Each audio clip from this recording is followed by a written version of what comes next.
भारत में 40% वेल्थ यदि आप समझिए 1% जनता के पास में है और 81 करोड़ लोगों को फ्री राशन देना पड़ रहा है, तो ये अपने आप में इस देश की स्थिति को बयां करता है। इनसे सिख जो लोग हैं, सरदार, वो नाराज है, आंदोलन कर रहे हैं, आपने देखा। जाट वो नाराज हैं, जाटों ने अपनी बेटियों के सम्मान को जिस तरीके से उनकी इज्जत के साथ में खेला गया है उसके खिलाफ जाट लोग काफी ज्यादा उद्वेलित है, गुस्से में है। आपने मुस्लिमों को पिछले 8-9 साल से एकदम साइड कॉर्नर कर दिया हुआ है ना। उसके बाद इस देश का बहुत बड़ा अनुसूचित जाति का तबका आपको वोट नहीं देता, इस देश का बहुत बड़ा अनुसूचित जनजाति का तबका आपको वोट नहीं देता, इस देश का पूरा लिबरल हिंदू आपको वोट नहीं देता है। जितने भी वॉरियर क्लैन हैं, चाहे मराठा हो, चाहे जाट हो, चाहे सिख हो या चाहे क्षत्रिय हो, सारे के सारे इस मोदी सरकार के खिलाफ में खड़े हुए हैं। तो इनको वोट दे कौन रहा है, मुझे यह समझ में नहीं आ रहा है। पूरी तरीके से ये देश जो है इसमें एक बहुत बड़े तबके को कॉर्नर किया जा रहा है और मैं मोदी सरकार को चेतावनी दे रहा हूं, बता रहा हूं कि आप लोगों को इतना ना डराएं कि लोग डरना भूल जाए। नमस्कार, मैं प्राप्ति बैनर्जी अर्थ सत्य के इस एपिसोड में आपका स्वागत करती हूँ। यूं तो हम हफ्ते में एक एपिसोड करते हैं, पर देश में जिस तरीके की घटनाएं हो रही हैं उसे देखकर लगता है कि अब हर रोज एक एपिसोड करना पड़ेगा, या शायद उससे भी ज्यादा। आज के एपिसोड में हम चर्चा करेंगे विषमताओं के बारे में, असमानताओं के बारे में। हमारे देश के संविधान में लिखा हुआ है कि देश का हर नागरिक एक समान है, पर देखने में ये नहीं आता है। देखने में यही आता है कि कुछ नागरिक दूसरों से ज्यादा ताकतवर है और दूसरों से ज्यादा पैसे वाले। हाल फिलहाल में एक रिपोर्ट आई है, वर्ल्ड इनइक्वालिटी लैब की रिपोर्ट है, जिसका ये कहना है कि ब्रिटिश राज में इस देश में उतनी असमानताएं नहीं थी। आर्थिक अमीर और गरीब के बीच में खाई उतनी बड़ी नहीं थी ब्रिटिश राज के समय जितनी आज है। तो इस बारे में सबसे पहला सवाल राजीव रंजन सिंह जी के साथ करूंगी। राजीव रंजन सिंह जी आर्थिक मामलों के वरिष्ठ पत्रकार हैं और राजनीतिक मामलों पर भी बहुत गहरी पकड़ रखते हैं, सोच रखते हैं। तो राजीव जी, आपसे ये पूछना चाहूंगी कि आप ही ने इस मंच पर कहा था कि पहले इकोनॉमिक्स कोई सब्जेक्ट नहीं हुआ करता था, पॉलिटिकल इकोनॉमी सब्जेक्ट हुआ करती। तो ये जो इनइक्वालिटी लैब की जो रिपोर्ट है, जो देश में असमानताएं बढ़ रही है आर्थिक, उसके बारे में थोड़ा प्रकाश डालिए। जी, बहुत अच्छा सवाल है। पहले तो मैं इस रिपोर्ट के बारे में बात करना चाहूंगा। ये रिपोर्ट जो है बेसिकली थॉमस पिकेटी जो फ्रेंच इकोनॉमिस्ट है, बहुत ही रिनाउंड इकोनॉमिस्ट हैं, ये उन्होंने एक रिसर्च रिपोर्ट लिखा 3 और अर्थशास्त्रियों के साथ में मिलके, और उसमें उन्होंने 1960 से डाटा लिया था और उसमें ये निकल के सामने आया कि भारत में 40% जो वेल्थ है वो टॉप 1% लोग के पास में, और जो भारत की आमदनी है उसका 22.5%, 22.6% जो है वो टॉप 1% लोग कमा के लेके जाते हैं हर साल। तो ये जो आर्थिक विषमता है, ये ऐसी विषमता जो थी ये ब्रिटिशर्स के भी टाइम में नहीं थी, ये उन्होंने ढूंढ के निकाला और ये पिछले 10 साल में बढ़ी है। हालांकि ये जो एलपीजी यानी जिसको बोलते हैं लिबरलाइजेशन, प्राइवेटाइजेशन एंड ग्लोबलाइजेशन, जो 1991 के बाद से इकोनॉमी के ओपन अप होने के बाद से शुरू हुआ था, उस काल के बाद से धीरे धीरे बढ़ी है। किंतु पिछले 10 सालों में आर्थिक विषमता का विस्फोट हो गया है। भारत में 40% वेल्थ यदि आप समझिए 1% जनता के पास में है और 81 करोड़ लोगों को फ्री राशन देना पड़ रहा है, तो ये अपने आप में इस देश की स्थिति को बयां करता है, पहली चीज। दूसरी चीज, आपने पॉलिटिकल इकोनॉमी के बारे में पूछा। देखिए, ये बात सही है कि पॉलिटिक्स और इकोनॉमी जो है ये ट्विन ब्रदर्स या ट्विन सिस्टर है, ये अलग नहीं है। इकोनॉमी का मूल उद्देश्य जो है वो पॉलिटिक्स को समझना ही होता है, और पॉलिटिक्स इकोनॉमिक के हिसाब से ही चलती है, इकोनॉमिक्स को डिफाइन करती है। तो आप इन दोनों को अलग अलग करके नहीं देख सकते जी। अब इस चीज को समझिए कि 2014 के बाद से क्या हुआ है। इस देश में। 2014 के बाद से इस देश में कुछ बड़े इंडस्ट्रियल हाउसेस को बहुत ही बड़ा करने की कोशिश की गई है, कॉन्ग्लोमरेट्स बने, ठीक है। और क्या हुआ है कि जो 6 लाख करोड़ का प्रॉफिट हुआ करता था एनएसई 500 कंपनीज का, नेशनल स्टॉक एक्सचेंज में जो लिस्टेड सबसे बड़ी टॉप 500 कंपनीज हैं, उनका प्रॉफिट 4.5 से 5 लाख करोड़ हुआ करता था, सॉरी नॉट 6 लाख, 4.5 से 5 लाख करोड़ हुआ करता था 2014 तक। वो बढ़ के 2023 में FY23 में बढ़ के 11.5 लाख करोड़। तो आप समझिए कि लगभग मतलब तिगना हो गया है ये टॉप 500 इंडियन कंपनीज का। और उसमें भी जो सबसे बड़ा श्रेय है, यानी करीबन 80 से 85% जो है, वो सिर्फ निफ्टी 50 कंपनीज, यानी टॉप 500 में से जो टॉप 50 कंपनीज है, उनका 80 से 85% जो है, ये 11.5 लाख करोड़ की प्रॉफिट में उनका हिस्सेदारी होता है। तो कहने का अर्थ ये है कि इस देश में बड़े औद्योगिक घराने बड़े होते जा रहे हैं और छोटे जो हैं वो या तो विलुप्त हो गए हैं या फिर उनका मार्केट शेयर बड़ी कंपनीज ने छीन लिया। अब इससे हो क्या रहा है कि बड़ी कंपनीज टेक्नोलॉजी लेके आती, तो टेक्नोलॉजी के सहारे जो है मैन पावर कम किया जा रहा है, और इसको बड़ा अच्छा नाम दिया जाता है मैन पावर रैशनलाइजेशन। भाई ये रैशनलाइजेशन कैसे हो, है ना? ये रैशनलाइजेशन कंपनी के लिए हो सकता है, पर जो आदमी का जीविका चल रही है, जिस आदमी की कमाई हो रही है, जिसका परिवार चल रहा है, उसको यदि आप नौकरी से निकाल दोगे तो आप रैशनलाइजेशन कैसे करोगे? तो ये जो सारी चीजें हम पिछले कुछ सालों में देखते आए हैं, और जो ये मोदी सरकार के आने के बाद से बहुत ही ज्यादा प्रोनाउंस्ड हुई है, बहुत ज्यादा बड़ी है, उसी के फलस्वरूप हम देख रहे हैं कि आर्थिक खाई जो है, अमीर और गरीब के बीच की खाई जो है, वो लगातार बढ़ती चली गई। और मैंने आपके पहले के भी एपिसोड में कहा था कि मुझे ऐसा भारत दिख रहा है, हिंदुस्तान दिख रहा है, जहां पर हम लोगों की यानी आम जनता की जो भूमिका है, या तो हम बड़े घरानों के बायर्स रहेंगे, कंज्यूमर्स रहेंगे, या हम उनके एम्प्लॉय रहेंगे, या हम उनके वेंडर रहेंगे, उनको माल सप्लाई करेंगे। इसके अलावा चौथा और कुछ मुझे स्वरूप दिखता हुआ नजर नहीं आ रहा। जी प्राप्ति जी, आप कुछ कहना चाह रहे हैं? जो इनइक्वालिटी है हमारे देश में, वो सिर्फ आर्थिक नहीं है। इनइक्वालिटी मुझे जो देखने में आता है, और यहाँ पे मैं आपका राजनीतिक जो है ओपिनियन भी चाहूंगी। आप अगर आज देश में देखें तो एक तरफ सोनम वांगचुक है, पिछले 16 दिन से वो पानी और नमक पे जी रहे हैं, अनशन कर रहे हैं कि लद्दाख को जो है स्टेट का दर्जा दिया जाए, जिसका की वादा बीजेपी ने बहुत पहले से किया था। जब लद्दाख यूनियन टेरिटरी बना था तब से किया।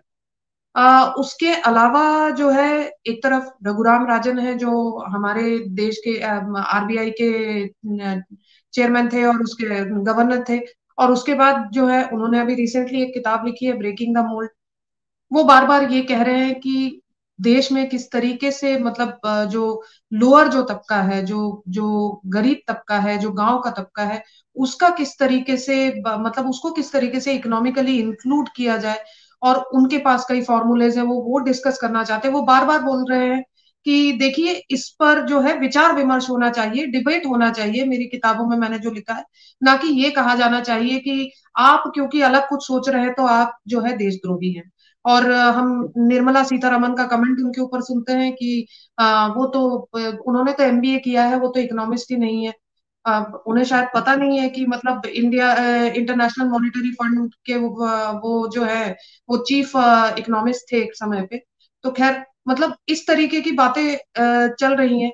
कहीं ना कहीं ये देखने को मिल रहा है कि प्रताप भानु मेहता जैसे पॉलिटिकल थिंकर्स हैं, जिनको इस देश में पूरी तरीके से मतलब नकार ही दिया है।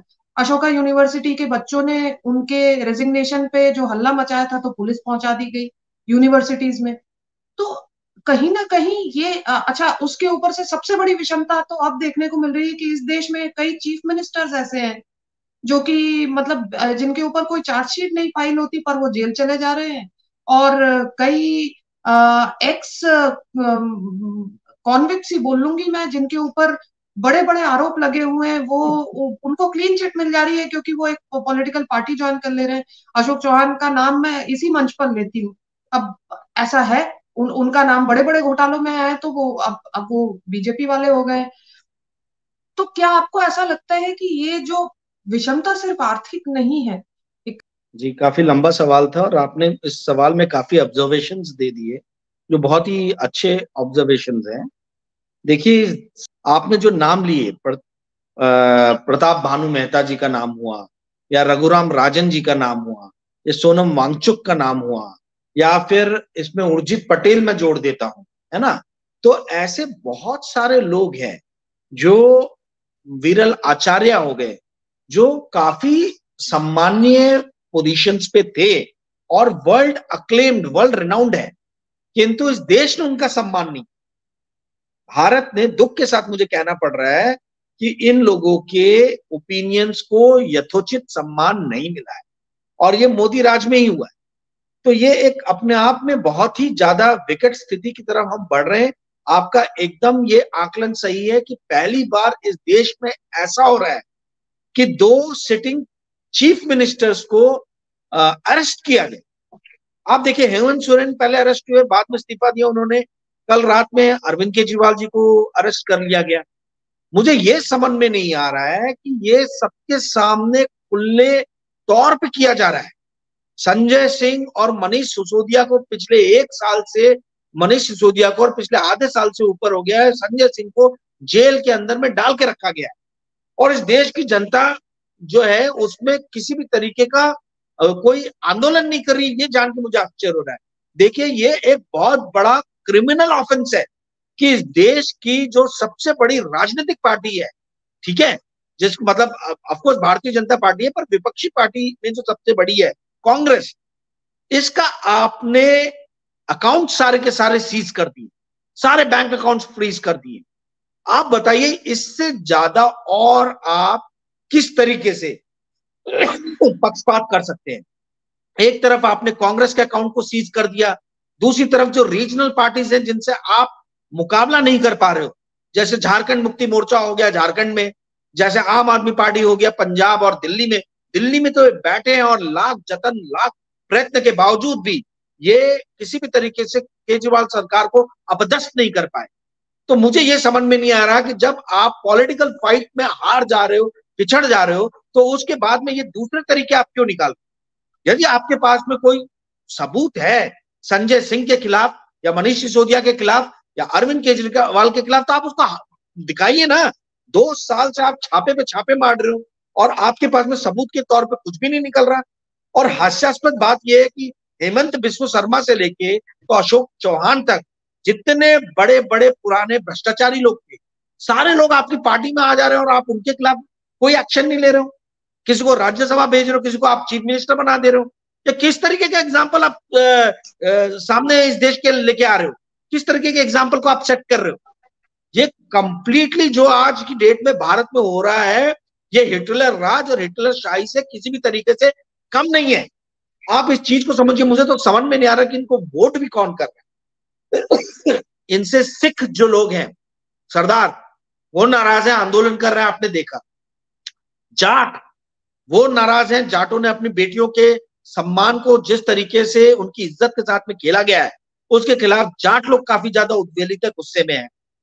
आपने मुस्लिमों को पिछले 8-9 साल से एकदम साइड कॉर्नर कर दिया हुआ है ना। उसके बाद इस देश का बहुत बड़ा अनुसूचित जाति का तबका आपको वोट नहीं देता। इस देश का बहुत बड़ा अनुसूचित जनजाति का तबका आपको वोट नहीं देता। इस देश का पूरा लिबरल हिंदू आपको वोट नहीं देता है। जितने भी वॉरियर क्लैन हैं, चाहे मराठा हो, चाहे जाट हो, चाहे सिख हो, या चाहे क्षत्रिय हो, सारे के सारे इस मोदी सरकार के खिलाफ में खड़े हुए हैं। तो इनको वोट दे कौन रहा है? मुझे ये समझ में नहीं आ रहा है। ये जो इलेक्शन जीत रहे हैं और जो वीवीपैट की गणना नहीं की जा रही है, ये हमारे समय की सबसे बड़ी त्रासदी है। ये डेमोक्रेसी के लिए सबसे बड़ा नुकसानदायक कदम है। ये समझने की बात है, सुप्रीम कोर्ट और इलेक्शन कमीशन क्यों नहीं वीवीपैट के 100% मिलान की बात कर रहा है। आप देखिए, ये चुनाव जो है, ये अप्रैल में चालू होगा 19 से, और 5 जून को रिजल्ट आएंगे। तो आपके तो वैसे ही 1.5 महीने जा रहे हैं, तो 1.5 दिन यदि एक्स्ट्रा लगते हैं वीवीपैट के मिलान में, तो कौन सी धरती पताल हो रही है, पताल धरती हो रही है? आप क्यों नहीं कर रहे हो? ऐसी कौन सी डिमांड है कि आप वीवीपैट का मिलान कीजिए? आप यदि जनसंख्या के भी आप प्राप्ति जी हिसाब से देखेंगे, तो जैसा मैंने आपको बताया, अनुसूचित जनजाति, अनुसूचित जाति, मुस्लिम तबका, लिबरल, हिंदू, जाट, आपका सिख, क्रिश्चियन, यादव, बहुत बड़ी यादव क्लैन, ये भी वॉरियर क्लैन है, कृष्ण भगवान के वंशज हैं, ये लोग भी आपको पूरी तरीके से सपोर्ट नहीं कर रहे, तो आपको वोट दे कौन रहा है? तो आप कैसे जीत जा रहे हो? 40-40% जो है इस देश का, जो 38 से 40% आपको वोट मिल रहा है, कौन 38 से 40% लोग हैं? मैं ये जानना और समझना चाहता हूँ। और वीवीपैट का मिलान जो है, यही इस बात को इंगित करेगा कि वाकई में मोदी सरकार को पूर्णतः बहुमत है कि नहीं है।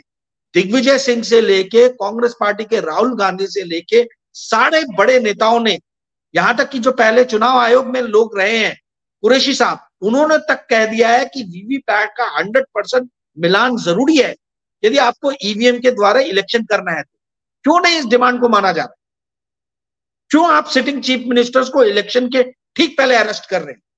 क्यों आप, जो इस देश की बड़ी विपक्षी पार्टी है, उसका उसका 1 महीने पहले, कुछ सप्ताह पहले आप पूरी तरीके से अकाउंट को फ्रीज कर दे रहे हैं ऑन वेरी फ्लिम्सी ग्राउंड्स? ये पूरी तरीके से ये देश जो है, इसमें एक बहुत बड़े तबके को कॉर्नर किया जा रहा है। और मैं मोदी सरकार को चेतावनी दे रहा हूं, बता रहा हूं कि आप लोगों को इतना ना डराएं कि लोग डरना भूल जाए। ये बात आपको समझने की आवश्यकता है। अति, किसी भी चीज की अति जो है वो अच्छी नहीं होती है, और जो लोग हैं उनको ये समझने की जरूरत है कि आज अरविंद केजरीवाल अरेस्ट हो रहे हैं, आज जो है हेमंत सोरेन अरेस्ट हो रहे हैं, आज कांग्रेस के लीडर्स के सर के ऊपर में तलवार लटकी हुई है, सारे विपक्षी पार्टी के जो लीडर्स हैं उनके सर पे तलवार लटकी हुई है, कांग्रेस का अकाउंट फ्रीज है। पर कल आपके भी अकाउंट फ्रीज हो सकते हैं, कल आपको भी अरेस्ट अरेस्ट किया जा सकता है, कल आपके भी सर पे तलवार लटक सकती है। तो ये वक्त है जब आप लोग एकजुट होइए, और जो इस देश की डेमोक्रेसी को एक धक्का पहुंचाने की कोशिश की जा रही है, उसको रोकने का प्रयास करें। आप उस वक्त को याद करें जब कोरोना हुआ था, पेंडेमिक हुआ था, और आप अपने नियर एंड डियर वंस को दवाई और ऑक्सीजन के सिलेंडर्स को उनको प्रोवाइड करने के लिए यहां से वहां आप रन कर रहे थे, पिलर टू पोस्ट, और इस देश का प्रधानमंत्री पूरी तरीके से नदारद था उस वक्त में। अब उस समय को याद कीजिए, उस क्रोध को बचाइए, और उस क्रोध का इस्तेमाल जो है वो चुनाव के दिन कीजिए। यही डेमोक्रेसी आपको एक अधिकार प्रोवाइड करता है, और इस अधिकार का पूरी तरीके से आप इस्तेमाल कीजिए। ये मैं आप लोगों को बताना चाहता हूं। 1 महीना रह गया इलेक्शन का, विपक्षी पार्टियां जो कर रही हैं, पर एक नागरिक के नाते हमारी और हम सबकी, आपकी, हम सबकी जिम्मेदारी है कि हम ये उदंड होती हुई सरकार को सही समय पे सही सबक सिखाएं। जी प्राप्ति जी। जी राजीव जी, यहीं पे समाप्त करना चाहूंगी। आपने बहुत अच्छा मैसेज दिया है लोगों को। साथ में मैं अपनी एक बात जोड़ना चाहूंगी कि जिस तरीके से देखिए, जो चीजें जिस तरीके से प्रोग्रेस कर रही हैं, पहले तो बहुत सॉफ्टली ये लोग डील करते थे लोगों से, पर अब जिस तरीके की उद्दंडता पे उतर आए हैं, जहाँ पे कांग्रेस का अकाउंट फ्रीज हो गया है, चीफ मिनिस्टर्स जेल पे चले गए हैं, तो बहुत बड़ी एक आप इनकी पुराने इलेक्शन की स्ट्रैटेजी देखिए। जब तब भी ऐसा लग रहा था कि इलेक्शन के हाथ से जा रहा था और पुलवामा हो गया, और एक बहुत बड़ी लहर जो है पाकिस्तान के खिलाफ जो है लोगों को जगाकर, और एक देशभक्ति की भावना जगाकर इलेक्शन को अपनी तरफ मोड़ा गया। अब जिस तरीके से कह रहे हैं कि इनका वोट बैंक बहुत बड़ा नहीं है, बहुत लोग, बहुत तबके इनसे नाराज हैं, एक बहुत कारगर तरीका इनके पास बचता है। और अ, ये मेरा अपना पर्सनल विचार है। मैं किसी तरीके से किसी भी कोई भी इंस्टिगेटिव बात नहीं कहना चाहती हूँ, पर अगर कल को कहीं बड़े दंगे होते हैं, तो कहीं ना कहीं ये जो है, इसका असर इलेक्शंस पे पड़ेगा, और एक बहुत बड़ा तबका जो है एकजुट होकर जो है धार्मिक हो जाएगा। इसलिए मेरी आज जो मेरे जो दर्शक हैं जो सुन रहे हैं, उनसे भी अपील है कि अगर इस तरीके की कोई घटना होती हुई नजर आए या आपको कोई र्यूमर्स ऐसे मिले, तो प्लीज उस पर ध्यान मत दीजिए, क्योंकि इलेक्शंस आने वाले हैं। जिस तरीके से चीजें आगे बढ़ रही हैं, एक बहुत बड़ी संभावना होती हुई नजर आ रही है कि अगर पूरी तरीके से चीजें इनके हाथ से निकल गई तो ये आखिरी रास्ता बचता है, जो कि बहुत ही भयावह होगा। तो हमको एज सिटीजन्स बहुत सावधानी से चलना है, बहुत चीजों पर ध्यान देकर चलना है, र्यूमर्स पर ध्यान नहीं देना है, और कुछ भी हो जाए तो यह सोचना है कि देश पहले है। धर्म, परिवार, आप, मैं, हम सब उसके बाद में आते, देश पहले आता है। इसी के साथ समाप्त करना चाहूंगी। धन्यवाद।